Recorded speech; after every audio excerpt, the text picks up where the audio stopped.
नमस्कार, पीडी व्यास नाम है हमारा।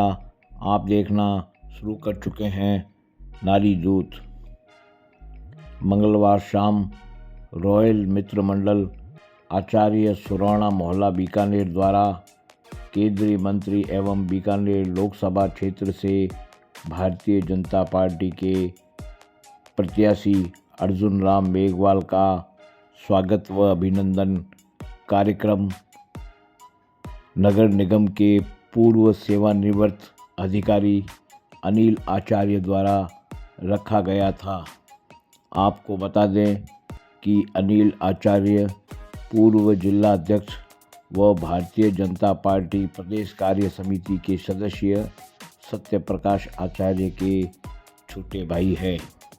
इस मौके पर बीकानेर के तमाम भारतीय जनता पार्टी के नेता व कार्यकर्ता मौजूद थे। कार्यक्रम में बीकानेर पश्चिम के विधायक जेठानंद व्यास भी आए हुए थे और अर्जुन राम मेघवाल ने अपने उद्बोधन में अपने खुद द्वारा करवाए गए कार्यों की कोई चर्चा नहीं की। उन्होंने मोदी जी के कार्य गिनाए और मोदी जी ने जो राम मंदिर की पूजा के दौरान 11 दिन का व्रत रखा उसके बारे में भी आमजन को और कार्यकर्ताओं को बताया। जबकि बीकानेर पश्चिम के विधायक जेठानंद व्यास ने अपने 100 दिन के कार्यों का उल्लेख किया। मैं इस वीडियो के माध्यम से माननीय मंत्री श्री अर्जुन राम मेघवाल जी को यह कहना चाहूँगा कि वे अपने कार्य को भी जनता के सामने रखें और वापस जीतने के बाद जो कार्य आप द्वारा करवाए जाने हैं उसका भी जनता को बताना चाहिए, ताकि बीकानेर लोकसभा क्षेत्र की जनता को यह मालूम रहे कि आप उनके लिए जीतने पर क्या करवाएंगे। आप पूरा वीडियो देखिए, उसमें कहीं भी अर्जुन राम मेघवाल ने अपने खुद के कार्य नहीं बताए और न ही ये बताया कि मैं जीतूंगा तो मैं बीकानेर की जनता के लिए क्या काम करूंगा। भारत माता की, भारत माता की। आज की ये महत्वपूर्ण चुनावी सभा आचार्यों के चौक में, चौक भी महत्वपूर्ण और यहाँ जो उपस्थित हैं ये सभी बुद्धिजीवी वर्ग है। देखिए, मैं एक बात कह करके आपको बताऊंगा कि मोदी जी काम कैसे करते हैं। ये चुनाव है लोकसभा का,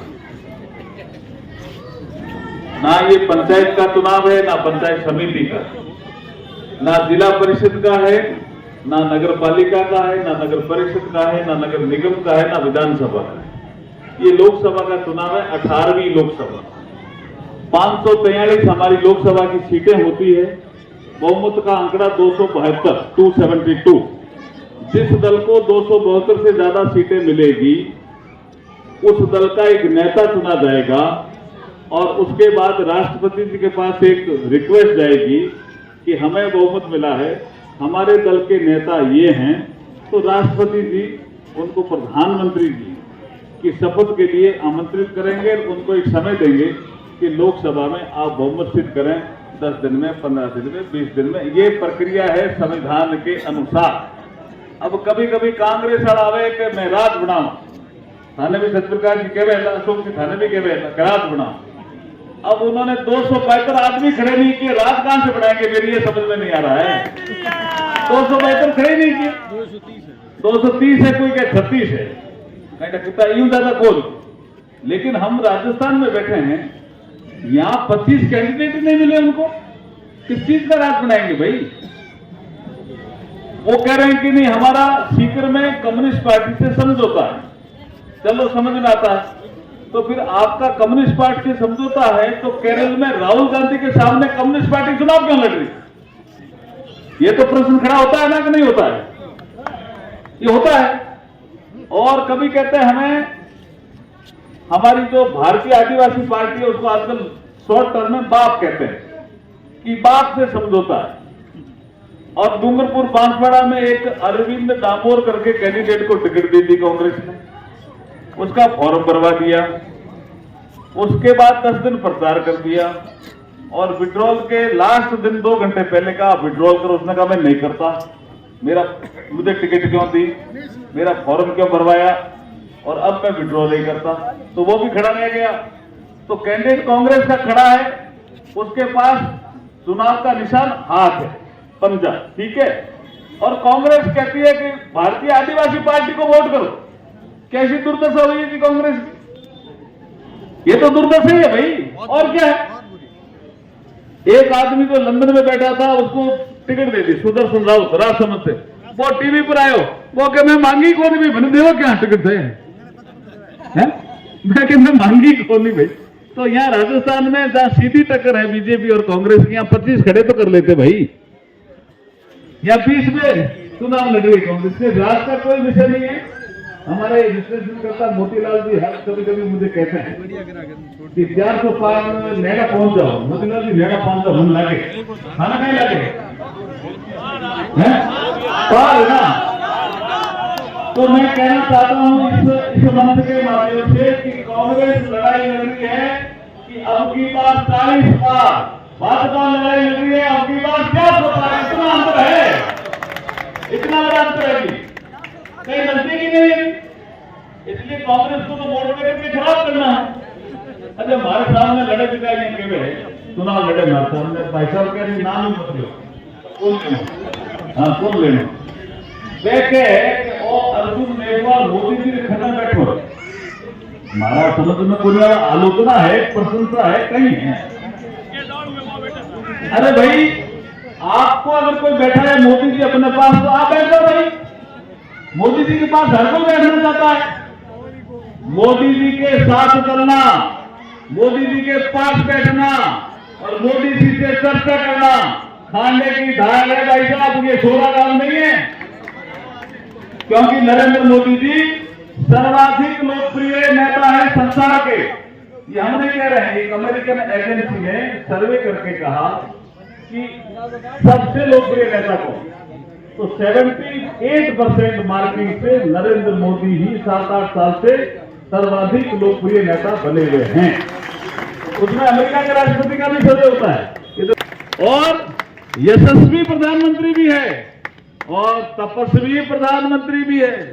अभी गोविंद गिरी जी ने जब प्रभु श्री राम की प्राण प्रतिष्ठा का अवसर आया तो ट्रस्ट ने तय किया कि हम किससे प्राण प्रतिष्ठा कराएं। तो उन्होंने कहा साहब प्रधानमंत्री मोदी जी से करानी चाहिए, क्योंकि जब वो संगठन का काम करते थे तो एक बार अयोध्या आए और उन्होंने संकल्प लिया, हनुमान गढ़ी मंदिर में गए थे और उन्होंने संकल्प लिया कि जब तक प्रभु श्री राम का मंदिर नहीं बन जाता मैं अयोध्या आऊंगा ही नहीं। और गए ही नहीं। कब गए? प्राण प्रतिष्ठा करने के। ये कितनी बड़ी बात है जी। ये संकल्प से सिद्धि वाला कोई तपस्वी आदमी के साथ ही ऐसा घटता है, तभी होता है जी। तो उन्होंने कहा कि हम आपसे कराएंगे, लेकिन प्रधानमंत्री जी हमारे कुछ नियम। बोला क्या? कि जो प्राण प्रतिष्ठा करता है वो 3 दिन उपवास करे तो ठीक है, आप प्रधानमंत्री हैं 3 दिन उपवास कर लेंगे? उन्होंने कहा उपवास कर लूंगा, मेरा अभ्यास है। प्रधानमंत्री जी ने ऐसे कहा गोविंद गिरी, महंत गोविंद गिरी जी को, लेकिन आपको नीचे सोना पड़ेगा चटाई पे। बोला ये भी मंजूर है। दूसरे दिन अपने स्टाफ से पूछा तो ये क्या प्रक्रिया होती है प्राण प्रतिष्ठा करने वालों को ये नियम रखने का? तो उन्होंने कहा साहब ये 3 दिन 7 दिन, बोला मैक्सिमम 11 दिन कोई साधु रखता है, बाकी जनरली लोग 3 दिन से ही प्राण प्रतिष्ठा करवा सकते हैं। उन्होंने कहा अपन 11 दिन का ऑप्ट करो। अब 3 दिन से काम कर सकता था, इसलिए मैं तपस्वी कह रहा हूं। 11 दिन कैसा व्रत रखा? 11 दिन लगातार नीचे सोए, नीचे चटाई पे। प्रधानमंत्री भारत के 17-18 घंटे काम किया कोई ऐसा नहीं है कि कभी 15 घंटे के 17-18 घंटे एवरेज आ रहा, 17-18 घंटे काम किया। और जहां प्रभु श्री राम गए साउथ में, सारे मंदिरों का दर्शन करते हुए लास्ट में आपने देखा होगा कि रामेश्वरम जी की जहाँ प्रभु श्री राम ने शिवलिंग की स्थापना की थी, वहां बैठ के पूजा की। उसके बाद रामेश्वरम में डुबकी लगाई, वो देखा होगा ना सीन आपने। ये सब व्रत में थे प्रधानमंत्री जी। व्रत कैसा? किसी भी तरह का अन्न नहीं। कभी हम कहते हैं कि रोटी नहीं खाएंगे तो शाकाहार खा लो, वो नहीं। किसी भी तरह का अन्न नहीं, किसी भी तरह का फल नहीं। सावधानी से सुनना, बहुत कठोर व्रत था। खाली नारियल पानी पे रहे प्रधानमंत्री नरेंद्र मोदी। ऐसा कोई तपस्वी आदमी ही कर सकता है जी, और कौन कर सकता है जी? कोई सुबह शाम 2 बार, ये तपस्वी आदमी ही कर सकता है जी, और कोई नहीं कर सकता। तो सर्वाधिक लोकप्रिय नेता, यशस्वी, तपस्वी, वो अगर बीकानेर के एमपी को अपने पास बैठाता है या बुलाता है या चर्चा करता है, तो बीकानेर के लिए गौरव की बात है। नहीं, आलोचना की बात कहां से हुई भाई गोविंद जी? आलोचना कहां से हुई भाई? जय श्री राम, जय श्री राम।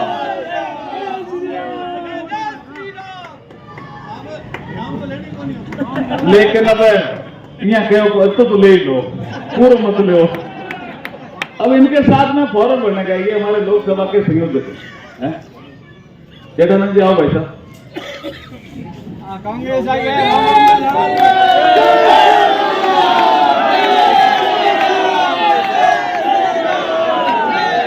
आइए भाई साहब, नमस्कार।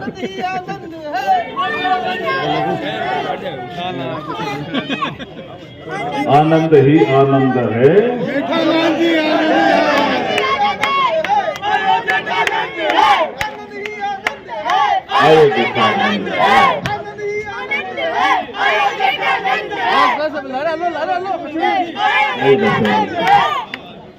तो मैं अपना संबोधन पूरा करूं। देखिए, आनंद ही आनंद है, अयोध्या का आनंद है। चलो ना जो ना जो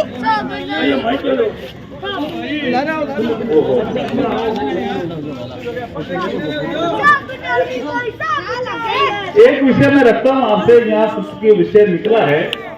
कुछ लोग पूछते हैं प्रधानमंत्री का काम क्या है। मेरे हिसाब से प्रधानमंत्री के बहुत काम है, बहुत बड़ा दायित्व रहता है, देश के प्रधानमंत्री हैं। लेकिन सबसे बड़ा काम है सीमाओं को सुरक्षित रखना, ये बड़ा काम। लेकिन मनमोहन सिंह जी सीमाओं को सुरक्षित क्यों नहीं रख पाए?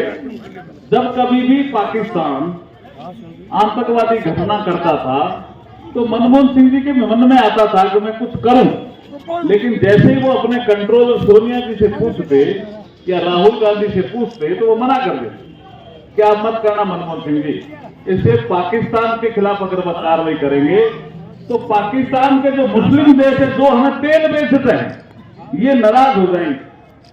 हमें तेल नहीं मिलेगा तो हम बस कहां से चलाएंगे, गाड़ियां कहां से चलाएंगे, ट्रेनें कहां से चलाएंगे, बड़ा दिक्कत हो जाएगी। और मनमोहन सिंह जी मजबूर होकर के रह जाते थे। अभी मनमोहन सिंह जी पे एक किताब आई है, उसमें ये लिखा हुआ, इसलिए मैंने यहां जिक्र करा। अब प्रधानमंत्री मोदी जी आए तब क्या हुआ, ये विषय उनके सामने भी आया। उन्होंने कहा हमारी ऐसी कोई मजबूरी नहीं रहेगी, अगर पाकिस्तान ने कोई छेड़छाड़ी की तो हम घर में घुस करके मारेंगे। और ये किया भी। मोदी जी से आने से पहले 2 देशों को ये अधिकार हासिल था। एक अमेरिका के खिलाफ कोई गड़बड़ करता था तो अमेरिका घर में घुस करके मारता था। दूसरा इजराइल।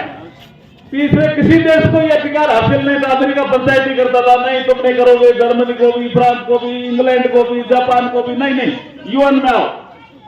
मोदी जी ने कहा मैं यूएन में नहीं जाऊंगा, जब आप कार्रवाई कर सकते हो तो मैं भी ये कार्रवाई करूंगा।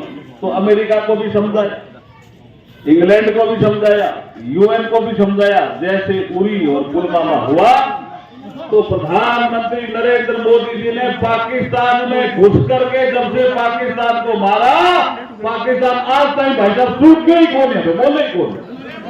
भारत माता की। और पहली बार पहली बार ऐसा हुआ है कि पाकिस्तान जब से बड़ा वो भारत की प्रशंसा नहीं करता, आलोचना ही करता है। और भारत के प्रधानमंत्रियों की तो बहुत ज्यादा करता, पंडित नेहरू से ले लो, किसी की भी प्रशंसा नहीं करता। लेकिन मैं साल भर से देख रहा हूं कि पहली बार पाकिस्तान के नागरिक कहते हैं कि हमें भी नरेंद्र मोदी जैसा प्रधानमंत्री चाहिए।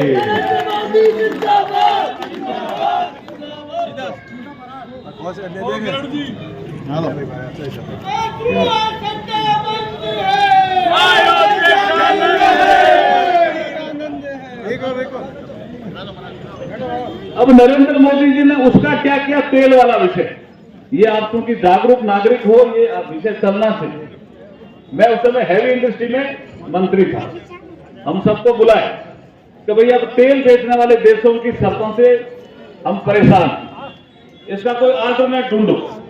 तो अल्टरनेट क्या ढूंढा, एक फेम इंडिया करके स्कीम लाए कि हमारे बस, हमारे कार, हमारी जीप, हमारे स्कूटर, हमारे मोटरसाइकिल अब आगे से इलेक्ट्रिक व्हीकल के रूप में कन्वर्ट क्यों नहीं कर दो आप। ये बिजली से चले तो तेल की खपत हमारी कम हो जाएगी। तो तेल बेचने वाले देश अपनी शर्तों पे नहीं, भारत की शर्तों पे तेल बेचेंगे। ये नरेंद्र मोदी जी ने किया। और अब यहाँ पे आ गई होगी मोटरसाइकिल, भाई साहब, आई कि नहीं आई है? बिजली वाली आई कि नहीं आई हर घर में? तो तेल का खपत भी कम हुई। अब तेल बेचने वाला कह रहे मोदी जी ने कि बाप जी देखे हो जाए कर लो, हमारा तेल ले लो। ये है नरेंद्र मोदी। उधर मजबूरी थी, उधर मनमोहन सिंह जी को मजबूरी थी, कोई अल्टरनेट खड़ा नहीं कर पाए। इसलिए प्रधानमंत्री का काम होता है सीमाओं को सुरक्षित रखना, जो आंतरिक घटनाएं होती थी बम ब्लास्ट की उनको रोकना, वो रोकी। और ऐसे कोई देश कोई शर्तें थोपे तो भारत के हित में नहीं हो, उसको भी सही जवाब दे, नीति बना करके, यही प्रधानमंत्री का काम है। ये नरेंद्र मोदी जी ने बखूबी किया। इसलिए हम कहते हैं कि नरेंद्र मोदी जी तो फिर आसी ना 400 बार। और फिर आसी रे मोदी, फिर आसी रे मोदी, फिर आसी। और तो 400 सितारे तार मोदी, फिर आसी। और तो 400 सितारे तार मोदी, फिर आसी। क्यों आसी फिर? क्योंकि मोदी जी काम में ऐसा अच्छा करिया कि जनता चाहे मोदी जी आओ तो कहीं। धारा 370 था तो चुटकी में हटा दी, धारा 370 था तो चुटकी में हटा दी। भारत खानी देखा बाने धूल खा चटा दी, भारत खानी देखा बाने धूल खा चटा दी। अब सारे देश ने बेरो मोदी जी फिर आसी। अब सारे देश ने बेरो मोदी जी फिर आसी, फिर आसी रे मोदी, फिर आसी, फिर आसी रे मोदी, फिर आसी। और तो 400 सितारे तार मोदी, फिर आसी। और तो 400 सितारे तार मोदी, फिर आसी। जब मोदी जी आए हैं, 400 सीटें बीजेपी और एनडीए गठबंधन को मिल रही है, तो बीकानेर संसदीय क्षेत्र से एक शानदार चमक भाजपा की भी होनी चाहिए। यही निवेदन करने में आपके बीच में आया हूं। ये गीत एमएलए साहब पूरी करेंगे, ये गीत एमएलए साहब पूरा करेंगे, ये गीत। और फेव एमएलए साहब भी लगाई, फेव एमएलए साहब लगाई। फिर आसी रे अर्जुन, फिर आसी, फिर आसी रे अर्जुन, फिर आसी। ओ तो 5 लाख फिर आसी। ओ तो 5 लाख सुजीत अर्जुन, फिर आसी, फिर आसी रे अर्जुन, फिर आसी, फिर आसी रे अर्जुन, फिर आसी। तो बीकानेर रे काम आशिक अर्जुन फेरासी, तो बीकानेर रे काम आशिक अर्जुन फेरासी, तो तीर बाण चला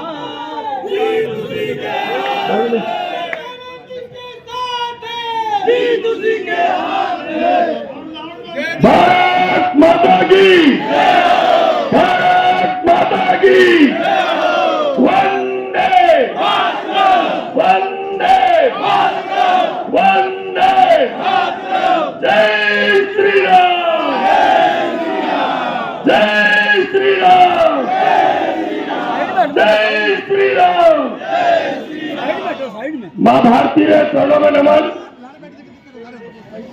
मंच पर विराजमान हमारे बीकानेर सांसद और भारत का कानून मंत्री आदरणीय अर्जुन राम जी, बीकानेर लोकसभा संयोजक आदरणीय सत्य प्रकाश जी, और सम्मानित मंच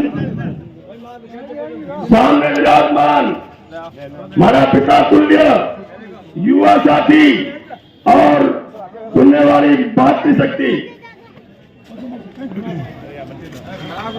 आज अर्जुन राम जी मैं बता दूं थे शहर में तो समझ लो कि हमारे विधानसभा को हमारे 4 गुना सो आगे उसको तय कर दिया है।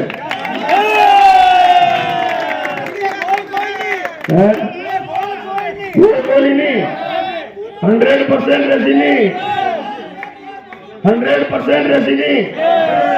एक बार हाथ ऊपर खड़ा करके दो कि 4 गुना सु ज्यादा लीड ले सो हमारे विधानसभा सु बात कर दो। 5 लाख से तो जीता है ऊपर। बीकानेर में लोग कह रहे हैं अर्जुन राम जी काम करके पूछा, अर्जुन राम जी कहीं काम करियो, कहीं को नहीं करियो, क्या कहीं को नहीं करियो। मैं बिया ने कह दूं जिका थे काम को नहीं थे काम करिया नहीं, मैं अर्जुन राम जी को नहीं करिया। थे मुकदमा दर्ज कराया, अर्जुन राम जी को नहीं कराया। थे गुंडागर्दी फैलाई, अर्जुन राम जी को नहीं फैलाई। थे भगवान ने गाला काटी, अर्जुन राम जी को नहीं काटी। तो वे पूछे कि अर्जुन राम जी कहीं को नहीं करियो, वास्तव में ए तो काम को नहीं करिया। अर्जुन राम जी हमेशा बीकानेर कोई व्यक्ति गए है मेरी बात सुनी है, और ए तो कानून मंत्री और सांसद है। यारो कौन तो देश रो कानून बनाना और देश की व्यवस्था के भी में काम करना रहे।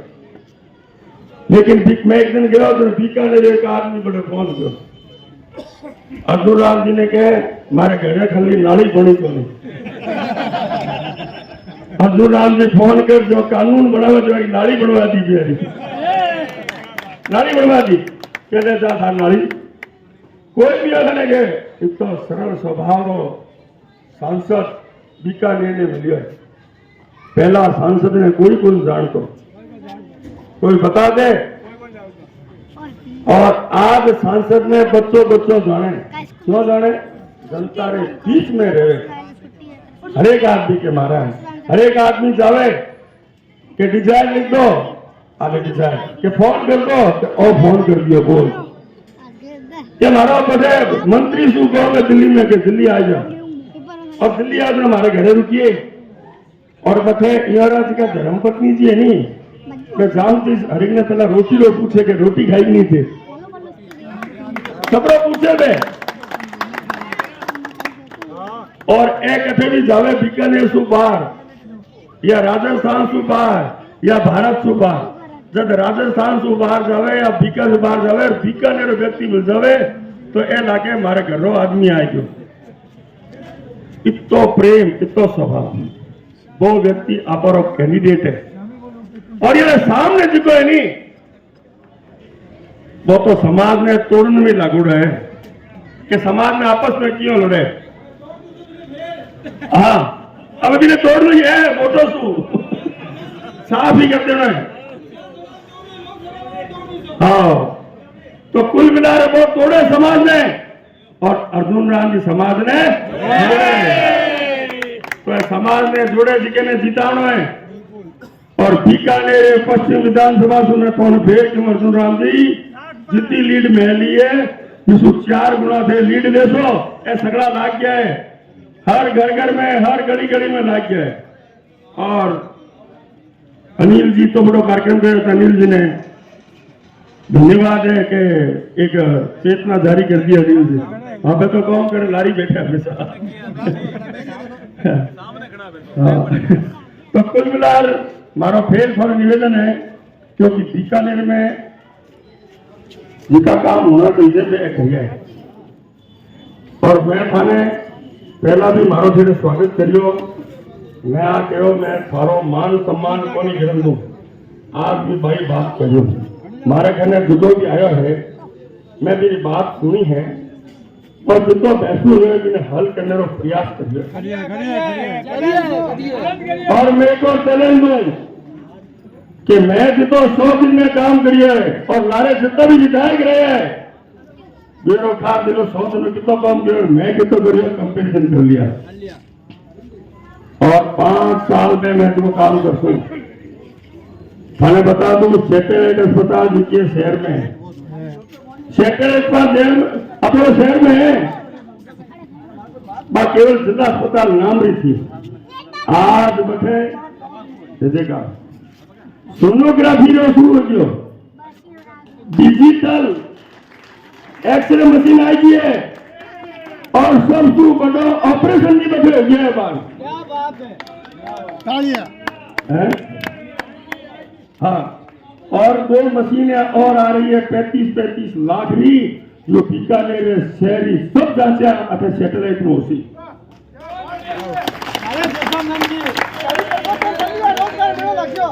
रोजगार रो मेलो पहली बार लाग्यो पश्चिम